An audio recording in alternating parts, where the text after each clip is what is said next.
They said I was too pathetic to attend the wedding, too controlling with my money. So I stopped controlling it. I just pulled it all back. The $50,000 trust? Gone. The honeymoon in Cancun? Cancel mid-reception. Insurance? Revoked. 3 hours after I do, they were outside my gate with lawyers. I didn't open it. I had better things to watch on TV. My name is Robert Hayes. I'm 52, Senior Operations Manager at Precision Manufacturing in Columbus, Ohio. I've spent 19 years raising Dylan like my own son. His biological father, Kevin, showed up maybe 3 times total. Birthday cards with cash when it was convenient. The morning of Dylan's wedding started normal. Coffee brewing. Patricia's still asleep. My phone buzzed. Text from Dylan. Hey Rob, need to talk about something. I expected logistics. Pickup time. Maybe last-minute jitters. What came next hit different. Melissa and I talked. We don't think you should come to the wedding today. Her family's traditional, and it's complicated. My dad gonna be there. We don't want tension. I read it 3 times. Then another message appeared.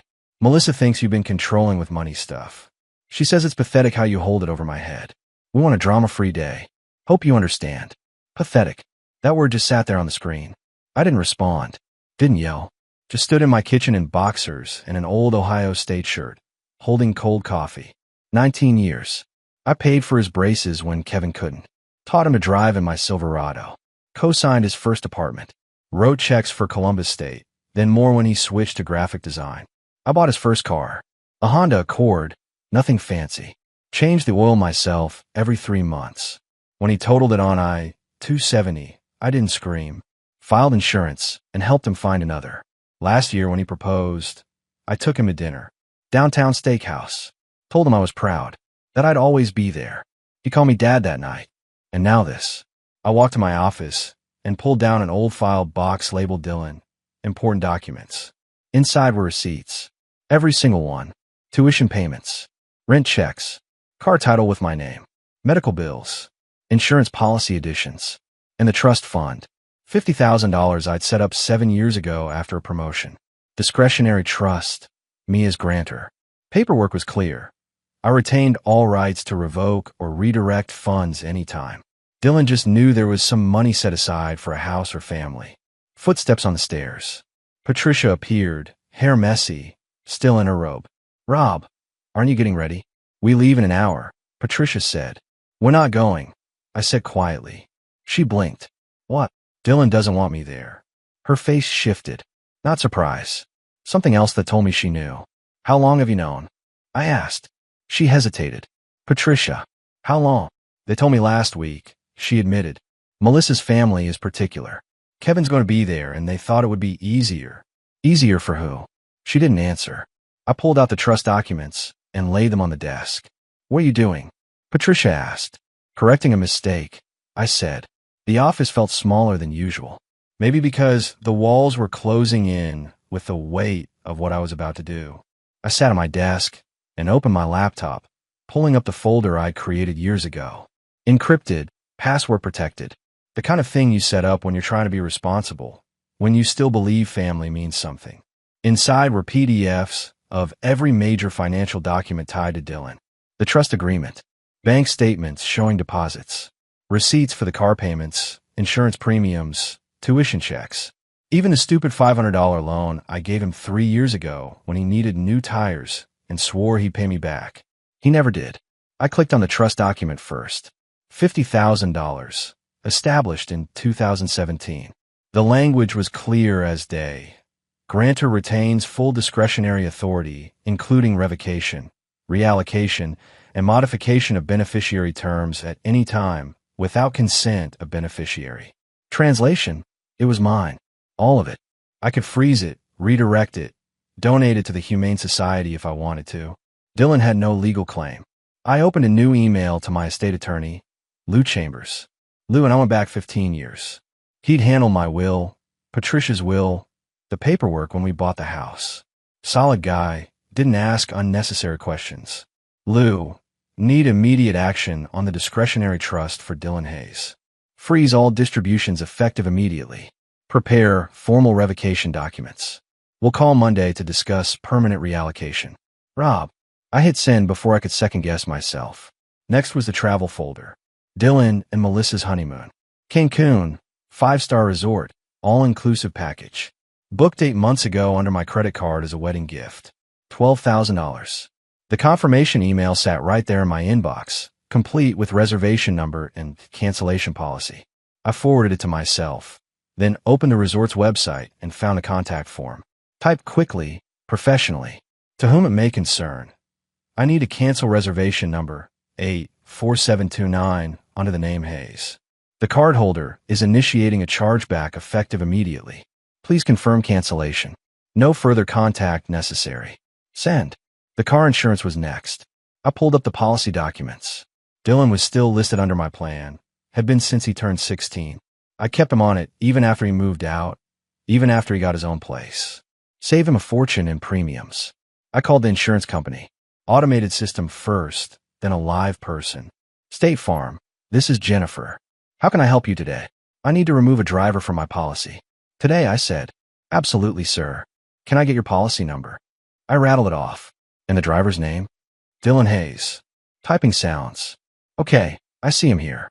Is this a permanent removal? Yes. May I ask the reason? Just for our records. He's no longer part of my household, I said. Technically true. Understood. This will take effect at midnight tonight. Your new premium will be adjusted on the next billing cycle. Anything else I can help with? That's it. Thank you, Mr. Hayes. Have a great day. I hung up and stared at the screen. 3 actions in less than 20 minutes. Trust frozen. Honeymoon canceled. Insurance terminated. The kind of moves that would take Dylan weeks to untangle, if he even could. Patricia appeared in the doorway. She got dressed, put on makeup. The lavender dress she'd bought specifically for the wedding. Rob, we need to talk about this, she said, her voice shaky. Nothing to talk about. He's my son, and he made his choice, I said, not looking up from the laptop. I'm just making mine. You're being cruel. That made me stop. I turned in my chair to face her fully. Cruel. I repeated. Cruel is raising a kid for 19 years and getting called pathetic.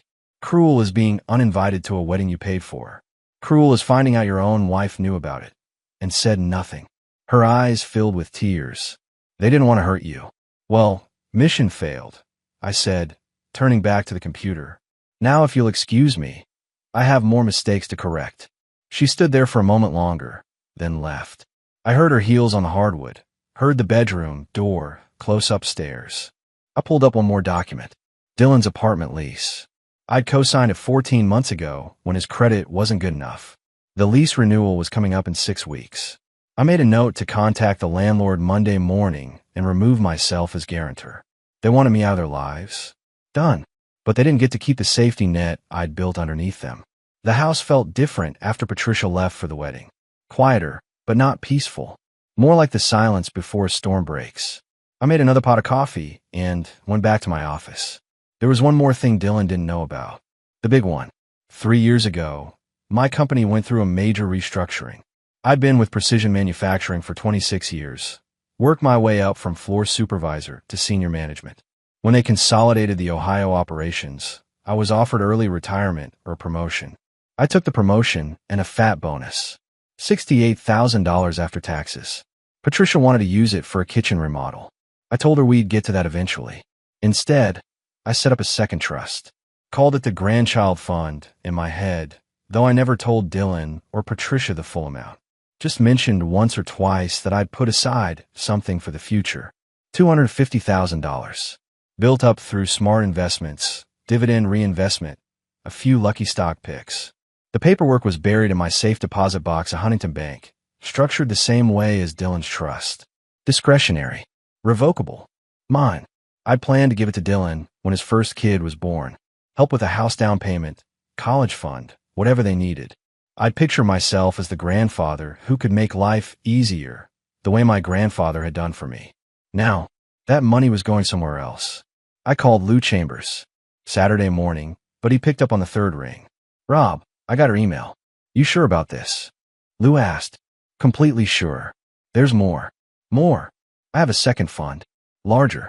I want it reallocated too. Silence on the line. Then Lou exhaled slowly. How much larger? $250,000. Give or take. Jesus, Rob. That's not small money. You want to move all of it? Every cent. I want to go into the Veterans Education Fund, the one that helps kids from military families afford college. You realize once we do this, it's permanent? There's no walking it back. That's the point, I said. All right, I'll need the account information and trust documents. Can you get them to me Monday? I'll bring them to your office myself. One more thing, Lou said. If Dylan figures this out and challenges it, he's got no legal standing. But Patricia might.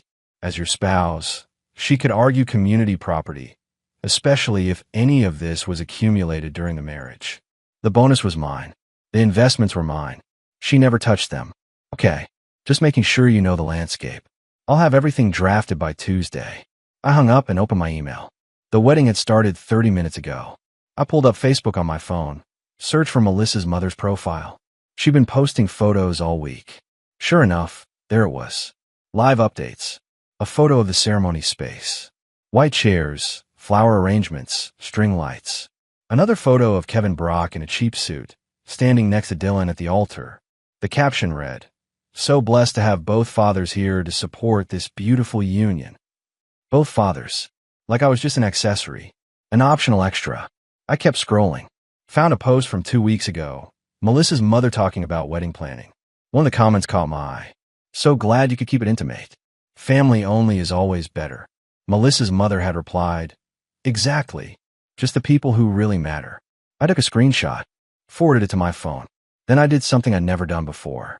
I opened Dylan's Instagram, looked at his posts from the last 6 months, found one from his bachelor party. Him and 5 buddies at a bar in Columbus, beers raised. The caption, "Last night of freedom with my real family. Dad and the boys." Dad, meaning Kevin. Not me. Never me. I closed the app and set my phone down. My hands weren't shaking. That surprised me. I felt calm, focused, like I've been carrying something heavy for years, and finally set it down. Patricia came home around 6 that evening. I heard her car in the driveway, heard the front door open. She didn't call out, just came straight to the office. "It was beautiful," she said quietly. Dylan looked happy. Good for him. Kevin gave a speech, talked about how proud he was. I didn't respond. "Rob, please, can we just talk about this?" I turned in my chair to face her. "What's there to talk about?" Dylan made his choice. "You knew about it and said nothing." "I'm just cleaning up a mess." "He's going to call you. What he finds out about the honeymoon." "Let him call." "What am I supposed to tell him?" "Tell him the truth," I said. "Tell him his pathetic stepfather stopped being pathetic." The call came at 9:47 p.m. "Dylan." I let it ring 4 times before answering. Put it on speaker so Patricia could hear. "Rob, what the hell did you do?" Dylan's voice came through sharp, panicked. "You'll need to be more specific," I said calmly. "The resort. They said the reservation was canceled. That you did a chargeback." "That's correct." "Are you serious right now?" "We're supposed to fly out tomorrow." "You're still welcome to go. You just need to pay for it yourself." "Pay for it?" "Rob, that's $12,000. "Then I guess you should have thought about that before uninviting me to your wedding." Silence. Then Melissa's voice in the background, shrill and angry. "Is that him? Let me talk to him." "Melissa wants to talk to you," Dylan said. "I don't care what Melissa wants," I said, and hung up. The phone rang again immediately. I declined the call. It rang again. Declined. Then a text message appeared. "You're unbelievable. After everything we did to keep the peace, you're punishing us for trying to avoid drama." I replied, "You avoided me. Big difference." Another text. "Mom said you'd understand. She promised you wouldn't make this difficult." I looked at Patricia. She was sitting on the couch, face in her hands. "Your mother was wrong." I typed back, "Have a nice honeymoon. Or don't. Not my problem anymore." I blocked his number. Patricia looked up. "Rob, you didn't have to do that." "Yeah, I did." "He's panicking. They don't have that kind of money." "Not my concern. Melissa's parents might help." "Good. Let her precious traditional family step up." My phone buzzed. Different number. "Melissa. Mr. Hayes, this is Melissa. I don't know what Dylan did to upset you, but taking away our honeymoon is cruel and manipulative. We're married now. This is supposed to be the happiest day of our lives, and you're ruining it." I showed the message to Patricia. She looked away. I typed back, "You call me pathetic. You cut me out of your wedding. Actions have consequences. Welcome to adulthood." Send. Block. Another number. Melissa's mother this time. "Mr. Hayes, I think there's been a misunderstanding.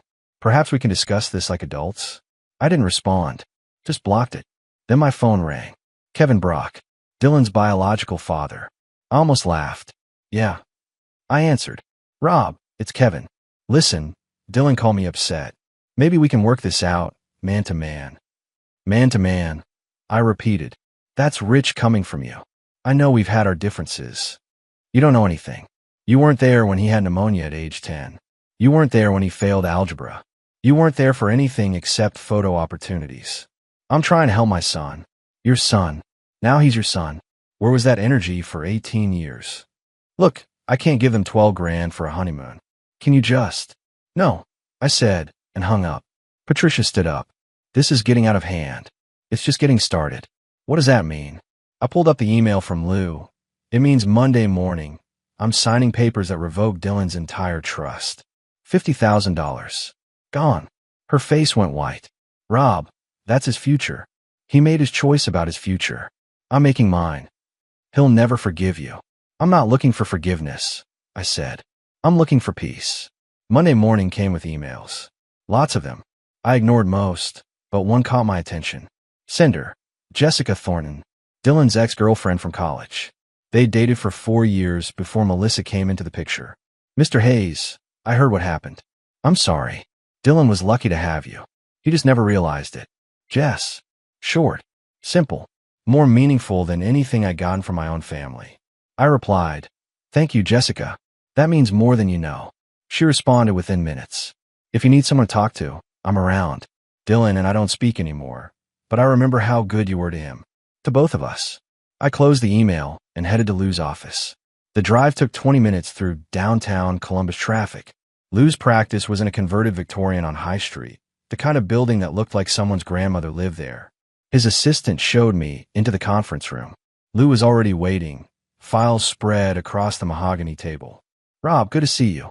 Though I wish it was under better circumstances, Lou said, shaking my hand. Let's just get through this. He slid the first document across. This is the revocation for Dylan's primary trust. $50,000 gets reallocated to the Veterans Education Fund. Sign here, and initial here. I signed without hesitation. This one's the big kahuna. The Grandchild Fund. $250,000. Same destination. Lou pushed another stack toward me. I flipped through the pages. Everything looked correct. Account numbers matched. Beneficiary organization properly listed. I signed each page. One more thing, Lou said. Dylan could theoretically challenge this if he claims you promised him the money. Did you ever put anything in writing? Never. It was always verbal. Something for the future. That's all I ever said. Good. Verbal promises of future gifts aren't legally binding. You're clear. He gathered the documents. These get filed today. By end of business, both trusts will be officially transferred. No going back. That's what I want. Lou leaned back in his chair. Can I speak frankly? Off the record. Go ahead. I've been doing this 30 years. Seen a lot of family disputes. This is one of the cleaner breaks I've witnessed. Most people hem and haw, second-guess themselves, try to leave doors open. You're not doing that. Because there's no door worth leaving open, I said. Fair enough. Just know that Patricia could still make things complicated if she wants to. Community property laws in Ohio are murky. If she lawyers up and argues that fund was marital property, she won't. You seem certain. I am. She knew about the wedding situation for a week and said nothing. She's complicit. She knows it. Lou nodded slowly. All right then. We're done here. You'll get confirmation emails by tonight. I stood, shook his hand again. Thanks, Lou. Rob, one last thing. I know this feels like justice right now, and maybe it is, but make sure you can live with it long term. These decisions stick. I can live with it just fine, I said. On the way back to my car, my phone rang. Patricia. Rob, Dylan's trying to reach you. He says his insurance got canceled. It did. Friday night. He got into a fender bender this morning. Nothing major, but the other driver's asking for his insurance information. Not my problem. Rob, he could get sued. Then he better figure it out. Like an adult. Why are you being so cruel? I stopped walking. Stood in the middle of the sidewalk while people flowed around me. I'm not being cruel, Patricia. I'm being consistent. For 19 years, I showed up. I paid. I supported. And when it mattered, when he needed to show me I was family, he cut me out. So now I'm just matching his energy. He's scared. He should be. I hung up, got in my car, drove to work, went through emails, attended a production meeting, reviewed quarterly reports. Normal Monday things. Like I hadn't just redirected $250,000 and cut my stepson loose. Around 3 p.m., my assistant knocked. Rob, there's someone here to see you. Says it's personal. Who? Jessica Thornton. I walked out to the lobby. Jessica stood there, professional clothes, leather portfolio under her arm. She looked older than I remembered, more polished. Mr. Hayes, sorry to show up unannounced. I was in the building for a client meeting and thought I'd stop by. Jessica said, call me Rob. Come on back. We went to my office. She sat across from my desk. I won't take much of your time. I just wanted to say in person what I wrote this morning. Dylan made a huge mistake. You two still in touch? Not really, but mutual friends talk. I heard about the wedding, about what Melissa said. She paused. You were always good to me. When Dylan and I were together, you treated me like family. You were family. For a while. That's more than his real father ever did, she said quietly. We talked for 20 minutes.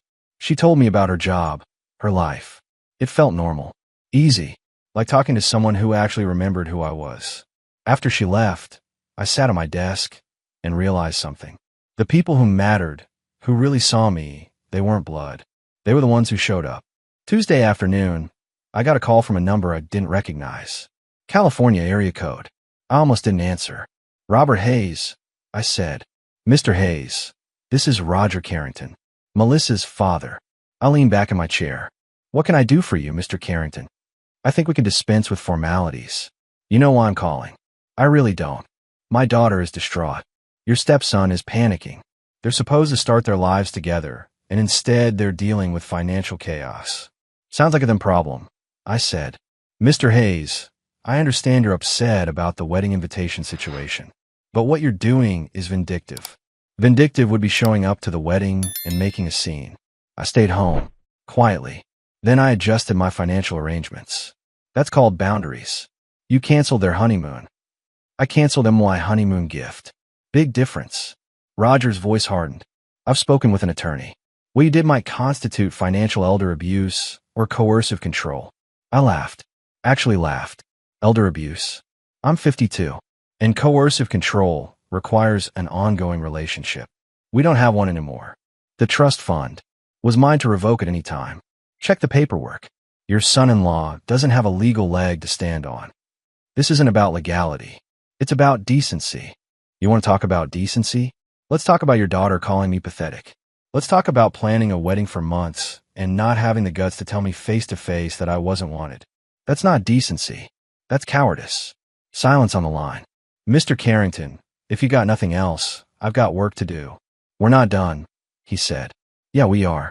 I hung up. 10 minutes later, Patricia called. Roger Carrington just called me. He's furious. Good. Rob, he's talking about lawyers. About going after you legally. Let him try.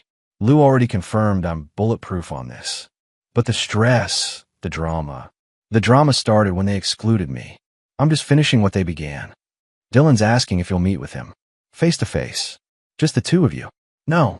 Rob, please. He's my son, and I was his father. For 19 years. Past tense. She was crying now. I could hear it in her voice. I don't know how to fix this. You can't fix it. You knew what they were planning, and you said nothing. You chose a side. Now live with it. I ended the call. Blocked Roger's number preemptively. That evening, I got home to find my driveway blocked. 2 cars. One was Patricia's. The other I didn't recognize. I parked on the street and walked up. Patricia met me at the door. Rob, don't be angry. Dylan's here. He brought someone. Who? Kevin. I stopped cold. His biological father is in my house. They just want to talk. Please. I pushed past her. Dylan and Kevin were sitting in my living room. Kevin stood when I entered. He looked older than I remembered. Thinner. Wearing a wrinkled button-down. Rob, thanks for seeing us, Kevin said, extending his hand. I didn't shake it. You've got 5 minutes. Start talking. Dylan spoke first. His voice shook. Rob, I messed up. I know that now. Melissa's family pressured me, and I went along with it. I should have stood up for you. Keep going. I called you pathetic. I let Melissa disrespect you. I took everything you did for granted. He wiped his eyes. I'm sorry. Kevin cleared his throat. Rob, I know we've never seen eye to eye. But I'm asking you, father to father, don't punish Dylan for my failures. Father to father, I repeated. You weren't there when he had nightmares. You weren't there for driver's edition. You weren't there for anything. Don't you dare call yourself his father to me. I'm trying to do the right thing now, Kevin said. 20 years too late. Dylan stood up. Rob, please. I'll pay you back. Every cent. The car, the tuition, all of it. With what money? I asked. You can't even afford a honeymoon. I'll get a second job. I'll figure it out. You should have figured it out before you cut me out of your life. I didn't cut you out. I just didn't want drama at the wedding. No, I said, my voice hard. You didn't want me. Say it right. Dylan broke. Started sobbing. Kevin put an arm around him. Patricia stood in the doorway, crying too. I felt nothing. Your 5 minutes are up, I said. Get out of my house. Friday evening, 3 hours after I got home from work, my security system pinged. Motion at the front gate. I pulled up the camera feed on my phone. 5 people. 2 cars. Dylan's Honda in front. Patricia's SUV behind it. Dylan stood at the intercom. Next to him, Melissa in jeans and a sweatshirt, eyes red. Behind them, Patricia and 2 men in suits carrying briefcases. Lawyers. They'd actually brought lawyers to my house. Dylan pressed the call button. His voice came through the speaker. Rob, please. We just want to talk. Can we come in? Dylan said. I watched from my den, phone in hand. Didn't move toward the gate controls. Rob, it's Patricia. Honey, please let us in. We can work this out. One of the lawyers stepped forward, pressed the button.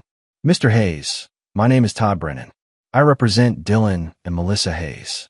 We'd like to discuss a reasonable resolution to this dispute. I muted my phone and called my brother-in-law, James. Patricia's brother. James, you at home? I asked. Yeah, just finished dinner. What's up? Patricia's outside my gate with Dylan and 2 lawyers. Thought you should know. Jesus. You want me to come over? No. Just wanted someone from her family to know what's happening. In case this gets ugly. Rob, man, what are you doing? Protecting myself. Thanks for listening. I hung up. Unmuted the camera feed. Melissa was crying now, leaning against Dylan. Patricia had her phone out, texting someone. Probably me. The phone in my hand buzzed. I ignored it. The second lawyer spoke. Mr. Hayes, we're prepared to negotiate terms. Perhaps we can discuss a partial restoration of the trust in exchange for... I turned off the speaker. Kept watching on video. Dylan said something to the lawyers. One shook his head. Dylan turned back to the camera, pressed the button again. Rob, I know you're watching. Please. Melissa's pregnant. We found out yesterday. We need your help, Dylan said. Pregnant? Of course she was. I picked up my phone and called James again. That was fast, James answered. They just told me Melissa's pregnant. Thought you should hear it from me before Patricia spins it. Oh man, that changes things, doesn't it? No, I said. It doesn't. Rob, come on. A grandkid. Not my grandkid. Not my problem. I wasn't good enough for the wedding. I'm not good enough for this either. Silence. Then James sighed. You're really going to let them stand out there? They can leave any time they want. Nobody's forcing them to stay. I hung up. Watched the screen. Patricia was on her phone now, calling someone. Probably James. The lawyers looked uncomfortable, shifting their weight, checking watches. After 12 minutes, the first lawyer said something to Dylan. Gestured toward the cars. Dylan shook his head, said something back. The lawyer shrugged and walked to his car. The second lawyer followed. Both vehicles pulled away. Dylan, Melissa, and Patricia remained. Dylan pressed the intercom one more time. Rob, please. I'm begging you. I was wrong. I'll do anything. Just please talk to me. I set my phone down, walked to the kitchen, poured a bourbon, stood at the window, but not the one facing the gate. I looked out the backyard. The garden Patricia had planted 3 years ago. The patio furniture we'd picked out together. My phone rang. James, your wife just called me crying. She says you won't even talk to them. That Dylan's on his knees at your gate. James said. He's not on his knees. He's standing. I'm watching the feed. Rob, for God's sake. They brought lawyers because they're desperate. They brought lawyers because they think I can be intimidated. They're wrong. There's a baby involved now. There's always something, James. Always an excuse. Always a crisis. I'm done being the emergency fund. You're going to regret this. Everyone keeps saying that. Nobody's been right yet. I ended the call. Blocked James's number 2. The camera showed them, leaving 20 minutes later. Patricia got in her car alone. Dylan and Melissa sat in his Honda for a long time before finally driving away. I finished my bourbon. Went to bed. Slept fine. Sunday morning, I woke up to my phone exploding. Texts, missed calls, Facebook notifications. Something had happened overnight. I opened Facebook. Dylan had made a post. Public. 3 hours ago. I need to be honest about something. My stepdad, who raised me since I was 8, isn't in my life anymore. Not because he's a bad person, but because I made terrible choices. I didn't invite him to my wedding because my wife thought it would be easier without him there. I called him pathetic.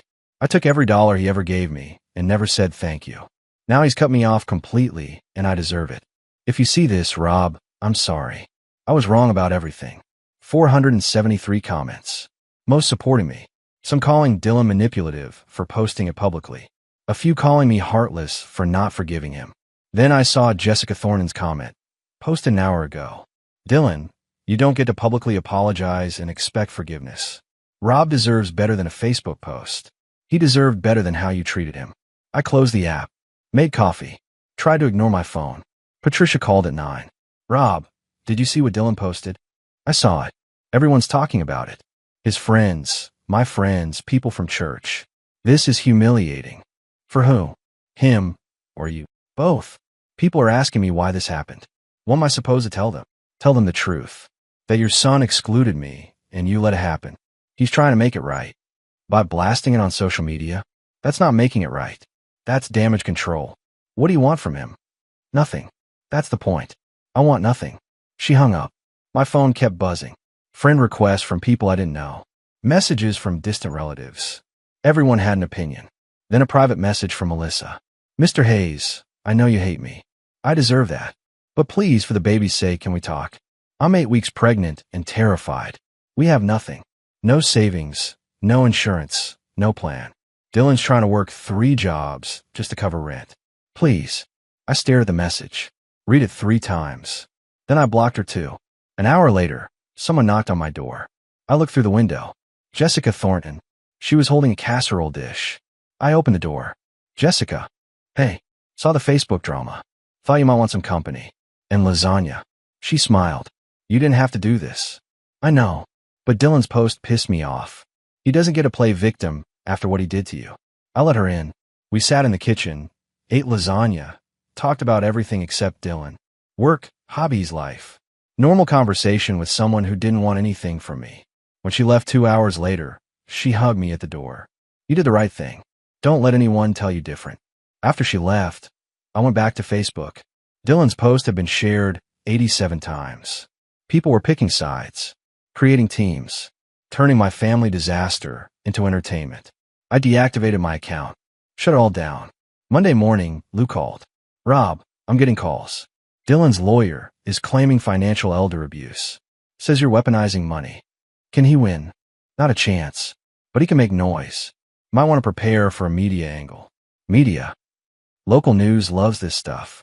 Stepfather cuts off ungrateful stepson. It's clickbait. Let them run it. I've got documentation for everything. Your call. Just giving you a heads up. I hung up and went to work. Did my job. Came home. Lived my life. They want a drama? They can have it without me. 3 weeks after the Facebook post, Patricia moved out. No fight, no dramatic exit. She just packed her things while I was at work and left a note on the kitchen counter. Rob, I can't do this anymore. Dylan needs me, and you've made it clear where you stand. I'm staying with my sister. My lawyer will contact you about the separation. Patricia. I read it twice. Felt nothing. Maybe relief. The divorce papers arrived 4 days later. She wanted the house. Half my retirement. Her lawyer made it sound like I was the villain. Lou reviewed everything. She's asking for a lot. But Ohio's no fault. We can negotiate. Give her what's fair. Nothing more. What about Dylan? She'll argue you need to restore his trust as part of marital assets. The money's gone. Legally transferred. She has no claim. She might drag this out. Let her. Work became my refuge. Precision Manufacturing promoted me to Director of Operations. More responsibility, more travel. I buried myself in it. Jessica and I started having dinner once a week. Nothing romantic. Just 2 people who understood what it meant to be discarded by the same family. You doing okay? She asked one evening at an Italian place downtown. Better than I expected, I said. Dylan's still posting. Different angle now. Says he's trying to be a better father than his fathers were. Good for him. You don't care at all, do you? I thought about it. I care for 19 years. I'm tired of caring. She nodded. I get that. 8 months after the wedding, Lou called. Settlement's done. Patricia gets the house and 40% of retirement. You keep everything else, including full control of all trusts and investments. She tried for Dylan's money. She tried. Judge shut it down. Said the trusts were your separate property established before marriage with clear documentation. When do I sign? Tomorrow. Then you're free. Free. Strange word for it. The divorce finalized on a Tuesday. I signed papers in Lou's office, shook his hand, walked out into Columbus sunshine. My phone buzzed. Text from an unknown number. Mr. Hayes, this is Dylan. I know you blocked me. Mom told me about the divorce. I'm sorry I destroyed your marriage. That wasn't what I wanted. I stared at it for a long moment, then deleted it without responding. 14 months after the wedding that never included me, I sold the house. Too many memories, too many ghosts. Bought a condo downtown. Smaller, cleaner mine. Jessica helped me move in. We've been dating for 2 months by then. Nothing serious, just seeing where it went. This is nice, she said, looking around the empty living room. Fresh start. That's the idea. My phone rang. Lou, Rob, got some news. Dylan's lawyer tried one more angle. Claimed you defrauded him by promising money verbally. Judge laughed him out of court. It's really over? Completely. He can't touch you legally. You're bulletproof. After I hung up, Jessica asked, everything okay? Yeah.